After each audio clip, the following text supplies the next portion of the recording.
defining where you're going and why you're going there, that's a necessity. If you want to tap into that satisfaction of life and that happiness and that fulfillment and that joy that nothing else can affect. Do you have this? I know you have this. Oh, you do? You know I have this? I know you have this problem. It's a problem. Okay, now you're right. Yeah. The like, I was talking to someone about this shift from kind of people pleaser to like saying the thing, saying the truth. Actually, it was a coaching client because he's like, he never just says the truth of what he's thinking or what needs to be said. And he was like, why do I do this? And I thought of you and me immediately because we've talked about this Turns so much. out you are right. I do have that problem. Was I the coaching client? I wasn't going to give it away, but why is it so hard? Why is it so hard?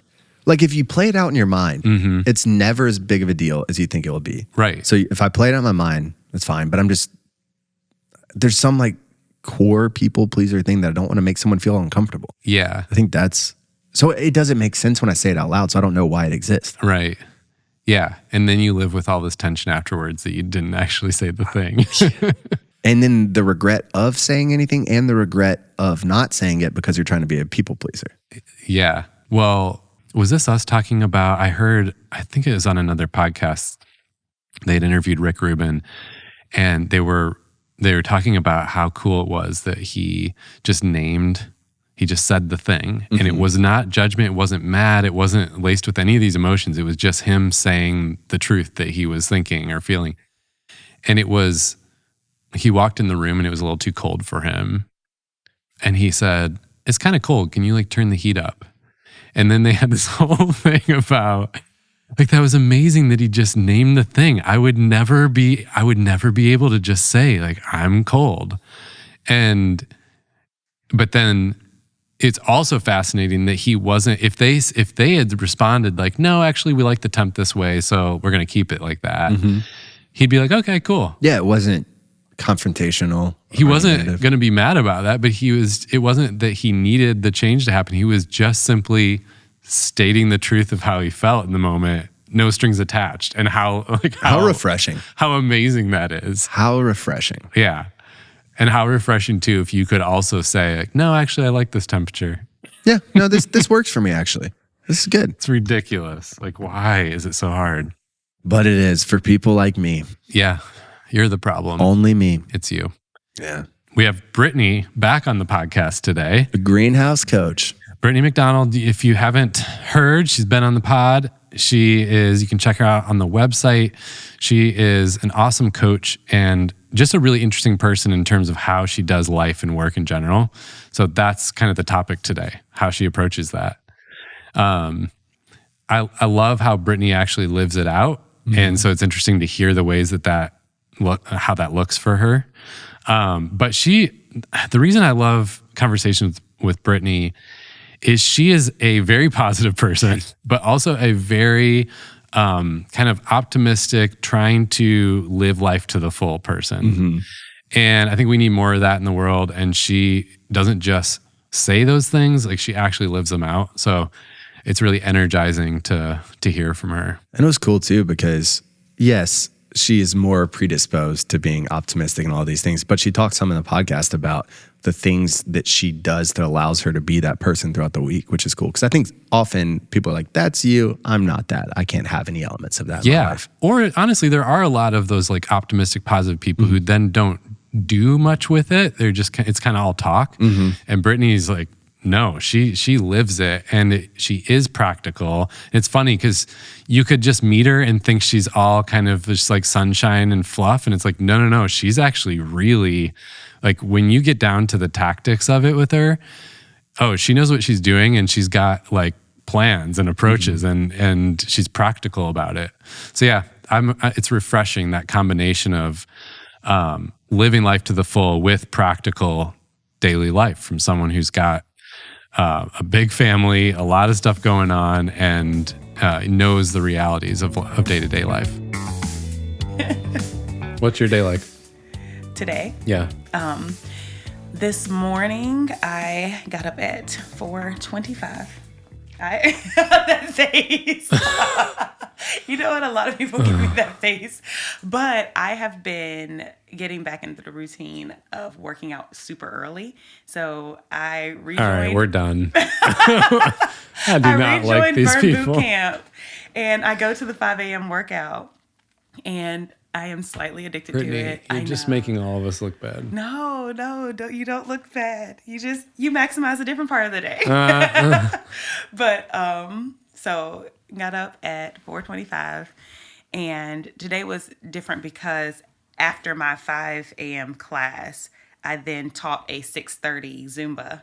So went to Burn Boot Camp at 5, taught Zumba at 6:30, but then since that goes until 7:30, I needed to get dressed and go straight from the gym to the office. Oh, geez. And so I had to be super productive. Like How you feeling, Joe? up. How you feeling over there? Very, very. Did you know, bad Joe, about that to be myself. successful, you have to start your day pre 5 a.m. I haven't seen Yeah, that's pre what I'm finding. 5 a.m. because I woke up like that. Maybe ever. I'm just always up. So Yeah, I'm there's more really no likely to waking still be for up me. at 4:15 or whenever you woke up than Yeah. to wake up at 4:15. Tim Ferriss, he was gonna have me in the book, and he was like, "Well, that's just like too early for what we're trying to accomplish here." But I mean, speaking of books, I did start. I'm almost done with listening to The Miracle Morning. Have you listened to that No. or read it? But it's that the idea of maximizing your morning before you actually have to go and do things. Yeah. Like spending either from the first 6 minutes to the first 60 minutes being really intentional about what you do in your morning. Yeah. And so he has like these like the savers method where you do all these particular things to Yeah. prepare for your day, and exercise is in there. I love it. I am not an exercise in the morning person, but part of it for me has been, I think ever since starting a business, it was like, well, there's these really important tasks to get done that are so hard when you're bouncing between like meetings and things during the day, because it takes a lot of either concentration or it's like a strategic thing where you got to kind of lay a bunch of stuff on the table and look at it all. And so I started realizing, well, the morning is my only uninterrupted time, Yeah. the earlier morning. So I started trying to get up earlier, but it was hard. But now I'm really motivated to, I'm still not good at it, but I like it because it's, even if I have a big chunk of time during the day, it's still, the phone is buzzing and you're worried that you're missing something. And it's not the same as morning. I just know I'm good for a while. It's the only time you can consistently have like your time and space that is not going to be interrupted. No one is calling you unless it's an No one's emergency. calling.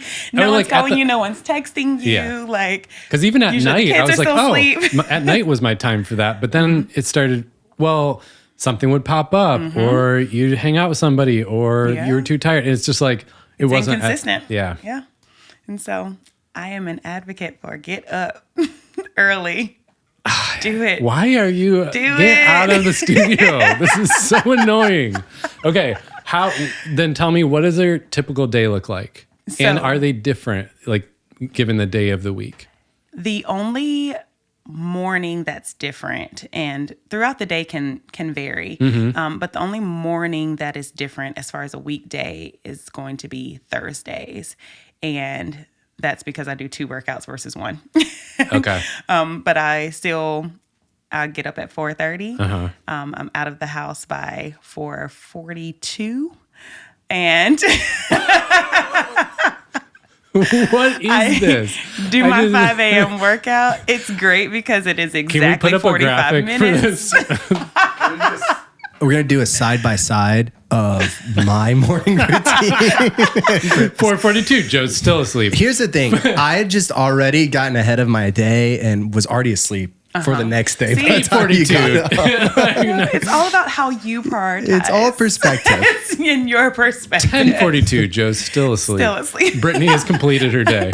11. Joe is I have starting his started next day. Day 2 of this day. I was joking with someone the other day, and I got into the office, and she was asking me about my morning, and she was like, so this is like day 2. And I was like, yeah, I have 3 full days within every day. Yeah. So I was like, when I left work that day, she was like, on to day 3. I'm like, But that is another absolutely, it's benefit. true. Yeah. I loved, once I could kind of organize my own schedule, I realized mornings, if I don't start meetings till later, because I was always used to meetings starting at like 8 a.m. every day.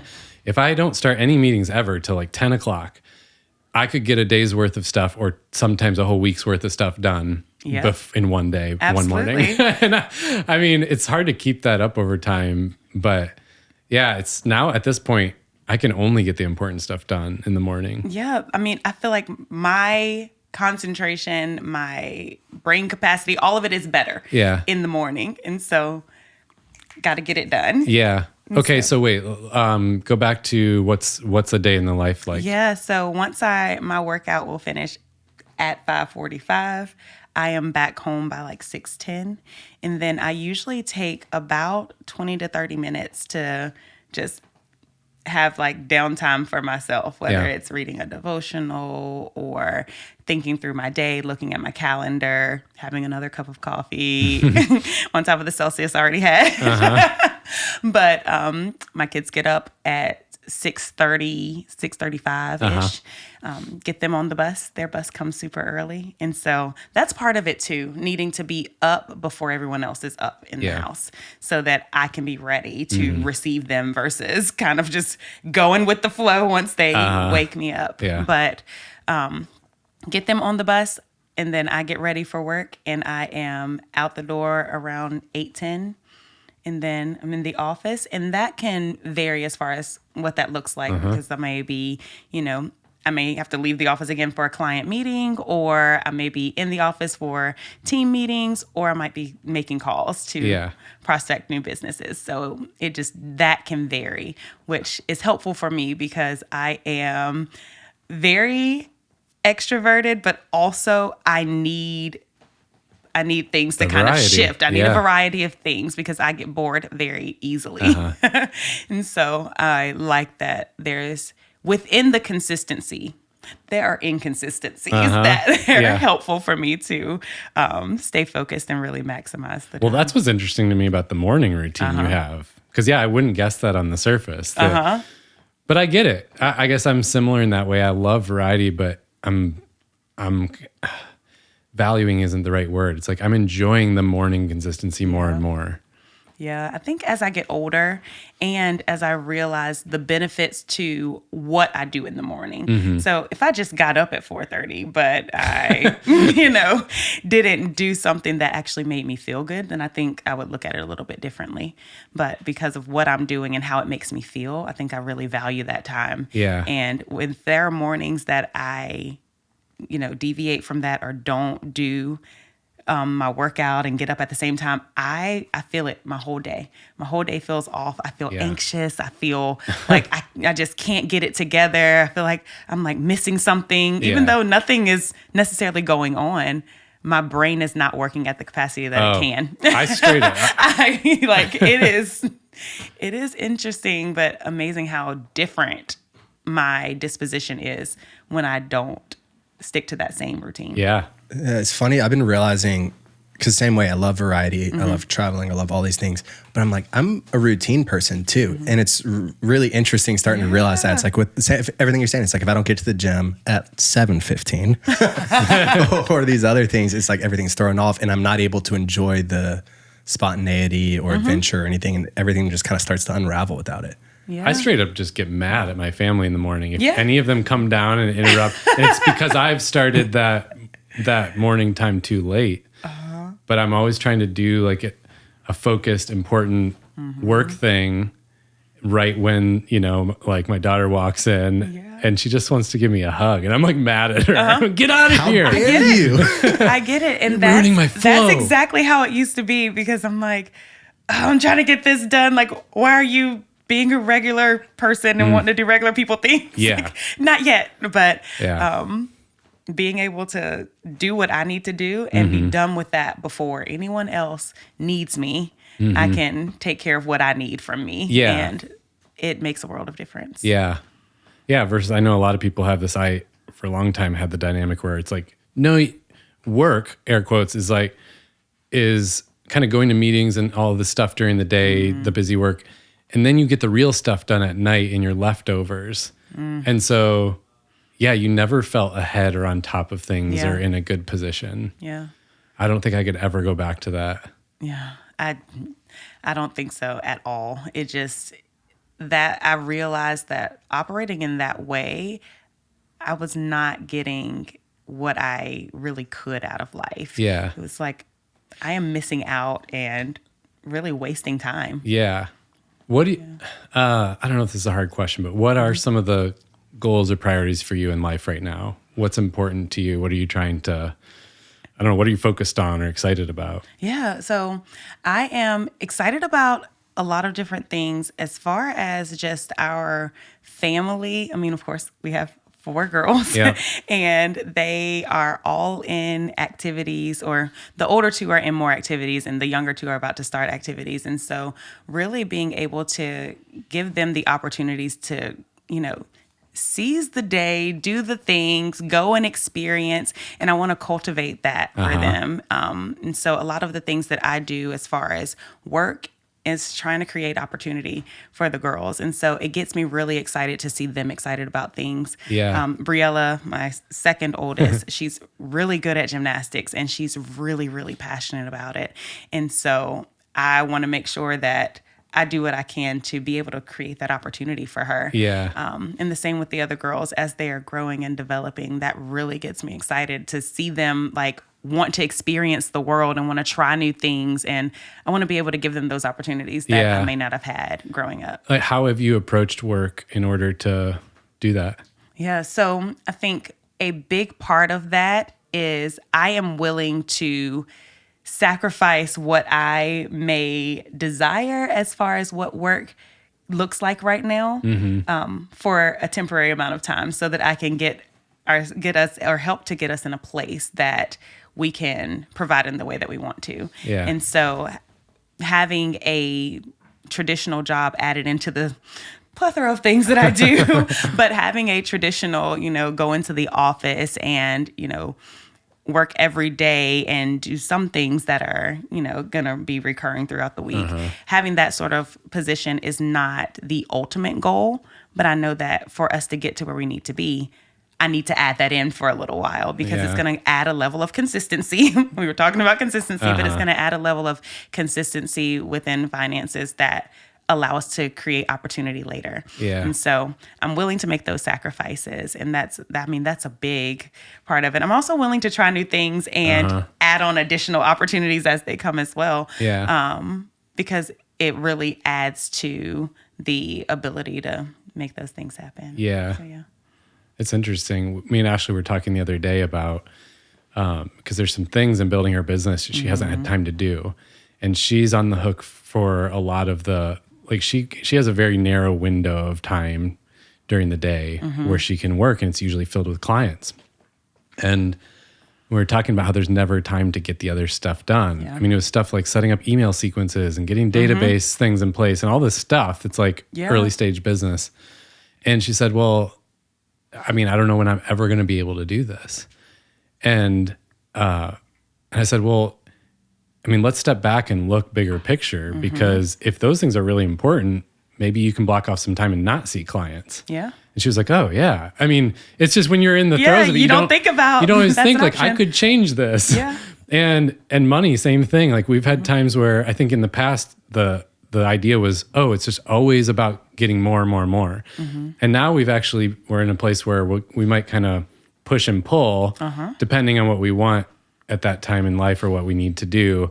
No, actually, we're kind of scaling back how much money she makes right now so she can get some of that important foundational stuff done. Yeah. Which is a little, in the moment, felt counterintuitive. But when you take a step back and look at the bigger picture, it was like, no, that makes complete sense. Yeah, and it sets you up well for the future. And so that's kind of the thing right now. It's, we are scaling up what I need to bring in, but it'll allow us to create margin. And so we can save, we can pay off things, we can, really set ourselves up well, because I know that eventually there's going to be a period of time where I may not be bringing in that much income because I have to take time to establish and get into what the things that I'm really passionate about and that I really want to do. But see, that's what's so cool to me about the way you've approached it, at least in the short time I've known you, because you piece together things. So you have that stable kind of job right now that's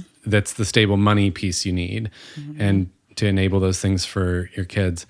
But then you've also got some other gigs like your coaching with Greenhouse that provides more of the passion and purpose that's like really energizing. But so you still have that piece, even though it's not your full time. And you've done that with other things too, like being a Zumba instructor. And for anyone who didn't listen, you came on several episodes ago and shared about your career journey. But you have done different things that feel like the extroverted side of you love doing serving. And so you kind of did that for fun. And I really think it's cool how you've pieced those things together. Yeah, what I've realized, especially when looking at working, sometimes the word work can bring such negative feelings. But what I've realized, especially the older that I get, work is such a large part of our lives. We spend more time working or at work than we do probably doing anything else. And so when I realized, okay, these are the certain things that I am passionate about. I know I love connecting with people. I have a very big personality and I like places that I can express that and it's okay. And it's not like, dial it back. But I like to be places where me being me is actually palatable for the people that I'm around. And so I look for opportunities that I can do that. And if I can be compensated for it at the same time, that is a cherry on top. And so with being a Zumba instructor, I would love if I could teach Zumba and then coach clients and then go teach another Zumba class. Like, and that could be my life. Your dream? That would be the dream. Okay, this is good. This is no longer an interview. This is a one-on-one. Yes. Tell me more. This is what I would like to do. No, I didn't actually realize that. I mean, that would be my dream. I love it because those things, and similar to when I was serving, although I don't know that I would add that in as like a all the time thing, but I would do it here and there because there's a certain energy that I get from it where I'm getting to inspire people. I'm getting to use this part of me that is kind of just, it comes natural to do some of these things and I get paid for it. Like, That is the ultimate dream. Yes, if I could figure out, there needs to be a Zumba career coaching, like Zumba and life coaching. Because it's kind of like when we did coaching and cocktails, where the combo makes it more fun. Oh my gosh, to do the deeper work. I left that event feeling like me too. I can conquer the world. Like, that was so fun. Oh, so much fun. We got to get that back up and I'm writing that down. Write that down. Come on. Let's go. Put it in the notebook. But things like that where you are using this part of you that you feel energized by, but then you're seeing other people's lives impacted. And it's like this circular thing, like all the impact just keeps going. And then I'm excited. No, you're excited. So I'm excited again. And then Can anyone tell Britnie brings the energy? So, I'm not sure. Just not much, just. But that's cool. I actually, to rewind, you said something important there, that like places and situations that, what the energy you bring is palatable to them.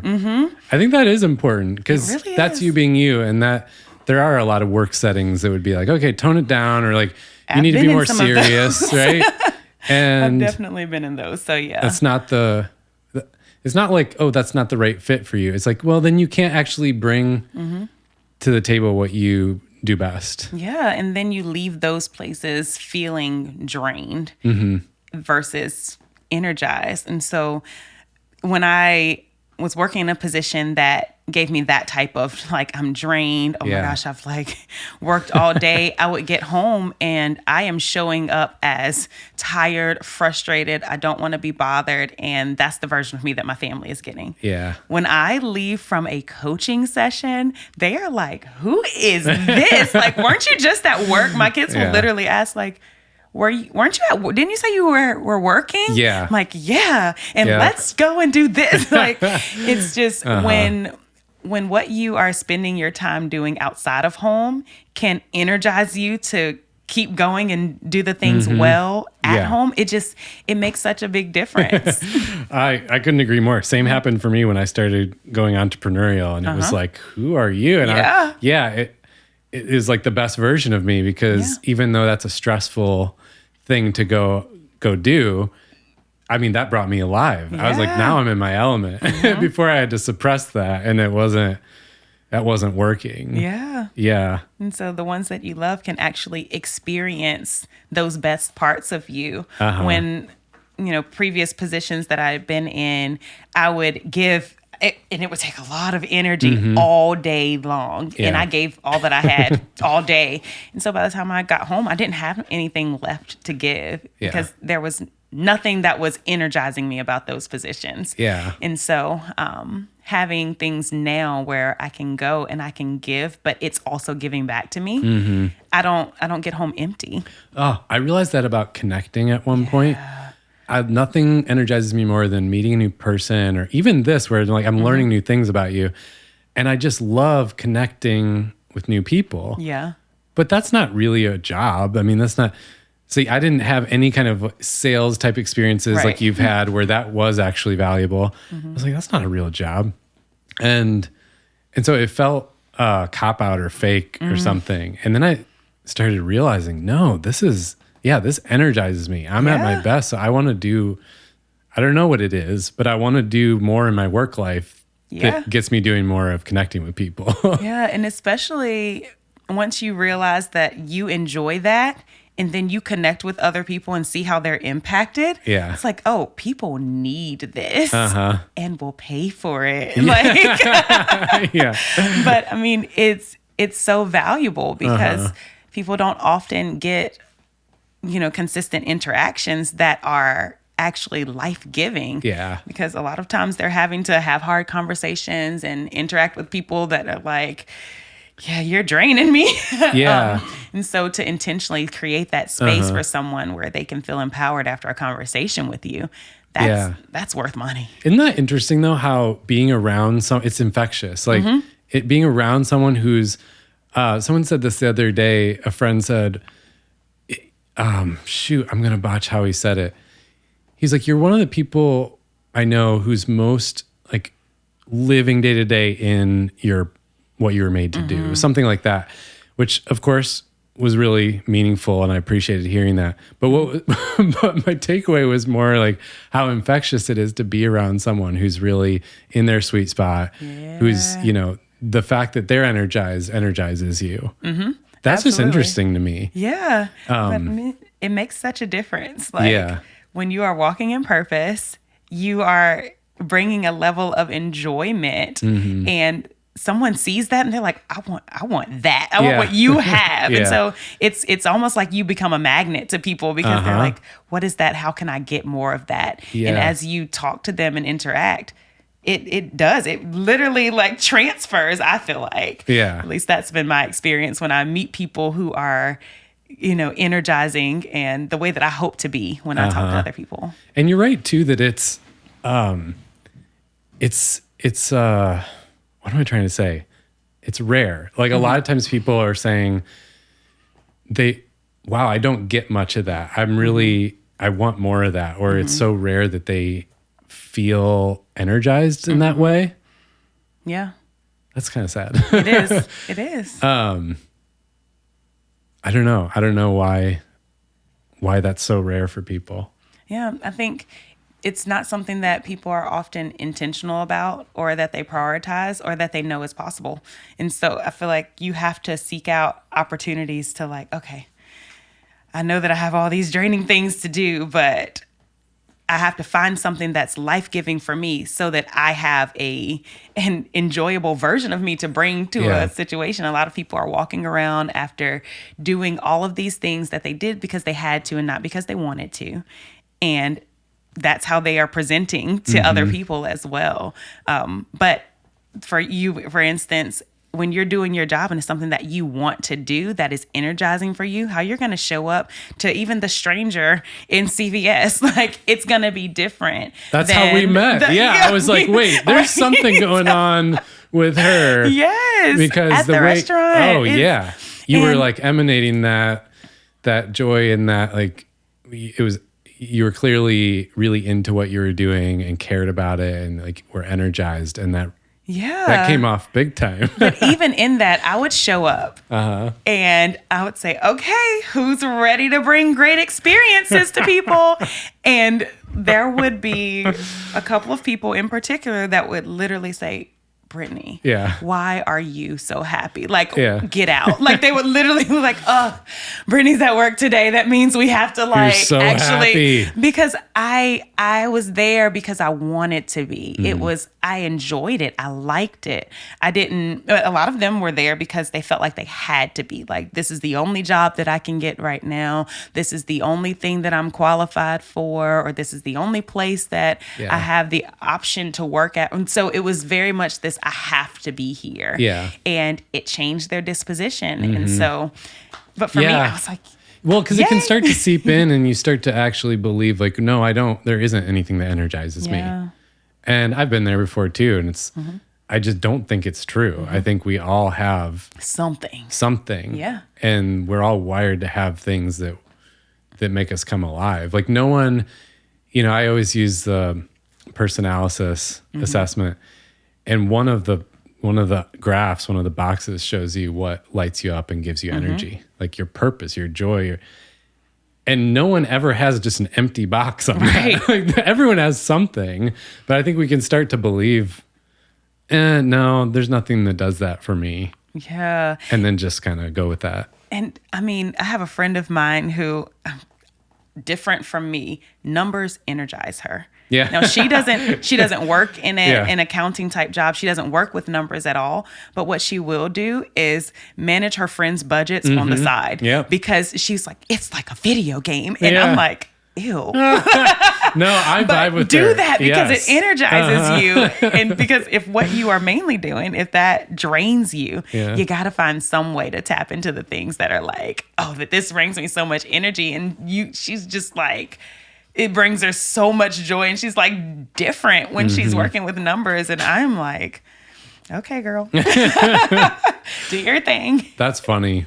Yeah. I have enough of that in me. I would make spreadsheets for fun at some jobs just to like, because it's so fun to plug it all in and see it work. See the answer spit out. Yes, it is. You have not done a good spreadsheet before. Apparently not. Apparently not. I am still the person though, like if I'm trying to make Excel do something, I have to Google, okay, make this line all have commas or something. Like I have to Google like what formula to put in and what. Like I have I'm not good at that and I don't enjoy it. Wouldn't have guessed that about you. My more professional, traditional job that I'm doing now, I don't love every piece of it, but I'm able to lean into the pieces of it that I do love and that do bring me that same energy. So like the connecting with people piece, I'm not connecting with people every moment, but I know that if I make these calls and reach out to these businesses, I'm gonna schedule a meeting and then I get to make that connection with that person, and that's gonna be energizing. And so that's my motivator. Like, okay, I have to do tedious things. I have to like plug away and do this, but then it's going to result in the thing that I love. And so I think that you're building somewhere. I think that's probably the piece for me. I don't think I've ever shared it on here, but I mean, to me, most of my day, most of my weeks, most of these first 7 years of business has been stuff I don't love and stuff that's really hard because I'm driven by the vision of what it's going to lead to. Like there is an element of like grinding and building towards something. And for me, it's not actually building towards a certain work. Like I'm doing the work now that I love. What I'm building towards is more of the life that it'll create. Like you and Zumba and coaching. I mean, my dream would be to coach like one person a week and it's a Tuesday and I pick them up and they don't know where we're going to go in the morning. We go to the airport and we like fly to Spain and we just like start our coaching is the whole day together. It's like in the airport and it's, once we get there, driving to the beach, it's on the beach, it's like coming back and there's kind of an adventure experiential element to the coaching because I hate the like 30-minute pop in and try to do something rushed. And I've seen the power of like experiences. So that's my dream. Like I can't do that today. Right. I do not have the financial means to approach it that way. Just go to Spain tomorrow. But I'm building towards like, that's literally something I'm going to do one day, I hope.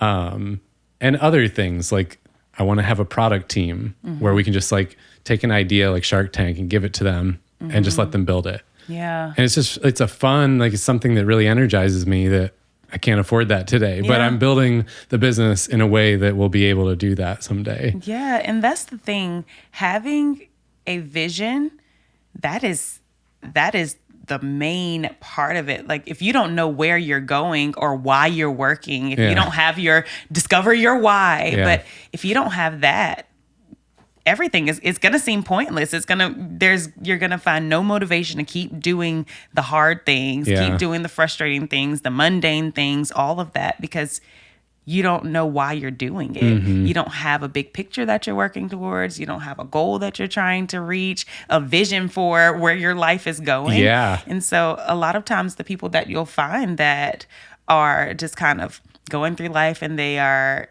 not energized and they are more frustrated and not displaying some of those things that we've been talking about, they don't know where they're going or why they're doing the things that they do. And so it's like, or same with the people who hit a big success and then it causes more depression because they actually don't know what to do with that money or what to do with that status. It's like there wasn't any thought beyond just getting that money or status.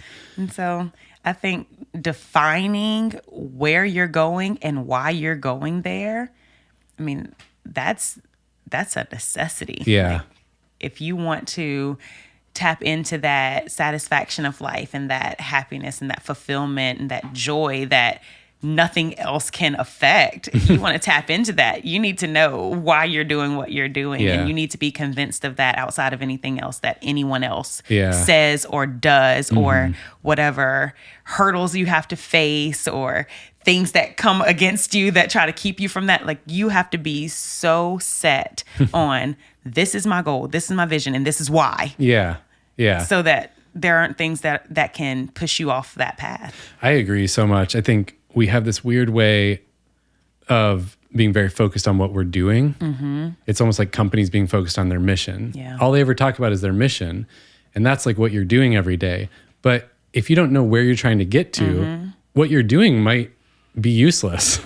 Like, I mean, I always go back to the cheesy example of traveling. It's like if I'm trying to get to LA, but all I'm focused on is like trying to save money and be efficient, I might save a ton of money and get all the best flights and land in the wrong time zone. Yes. Like, it does not matter what I do along the way if I don't have any idea where I'm trying to get to. But if I know where I'm trying to get to, then like all the decisions can work toward that. Yeah. And I mean, I felt that the biggest in COVID as a newer business. Oh my gosh. It's like there were so many temptations to make decisions that would just get me out of the, just fix the pressure point. And just do this to get money and the only thing that kept me on the right path was that vision of where are we trying to get to? Okay, no, I cannot accept this like investor money because that's going to tank the vision. Yeah. And then 10 years from now, I'll regret like building something I don't even like anymore. Yeah, absolutely. And so I think we have to always have that end goal in mind, but also having people around us that can remind us when we're not so motivated or when we do, because we're human. Yeah. We're going to have tough days. We're going to have days that it's just, I don't have it today. I can't show up. But even with my working out, my husband knows like, if I don't go work out, he knows all of the things that are going to happen, how I'm going to feel, how I'm going to show up, how I'm going to like all of that. And so if I hit a day where I'm like, I'm not going. I'm like, I can't go. He is probably more determined than I am on the good days to get me there. And you have to have people like that in your corner to remind you. Yeah. Because sometimes you need that extra push and that reminder when it's like, okay, I forgot, or it's too far off, or I'm not motivated today, or I feel like I'm never going to reach it. With the working out, I have a goal that I am trying to reach. Yeah. And sometimes when I step on the scale and she is disrespectful with the numbers she puts up, I want to quit because I'm like, I'm working really hard and I'm doing all these things and I'm not seeing the results. But I know if I continue to be consistent, I'm eventually going to get where I want to be. Yeah. And that's with everything in life. One thing I loved about the conversation with Britnie is that she is living the idea of work creating the life that you want versus what we've all made the default in work, that work is our identity. And that's how we introduce ourselves at a party, is like what we do. And so we lead with that, and then we shape everything in our life around that. And we just hope that work leaves us enough space to do the things we love and be the person that we want to be. What if we flipped it? I mean, this is actually a thing that we can do now. And I mean, it's the beautiful part about living in this point in history is now we can flip that funnel. Start with, what do I want to do and be in my life? And then let work be built around that. So I love that Britnie is doing that, and she has been doing that for a while. So what that looks like for her is multiple gigs. She's got a few different sources of income. She flexes her time quite a bit. But like she talked about, there's different things that are what's important to her. And she builds those into her life and then lets work kind of be filtered around that. So her work is very purposeful. She finds a lot of meaning in it, both because she likes the work and because it's actually giving her more of the life that she wants. So I just like the practical elements of that. That can feel like a lofty topic, but she really brings it down to earth. And it's like, no, here's what it looks like for her. So the takeaway isn't this is that that you need to copy paste what she does. Her approach to it's actually quite unique. So it's not going to look, most people are not going to look like her way of doing it. But what does that look like for you? And it starts with just giving some thought to, what do I actually want in life? A lot of people struggle with that question. And so, that's where coaching comes in. Help getting somebody or some buddies who can help you to reflect on that and get some clarity.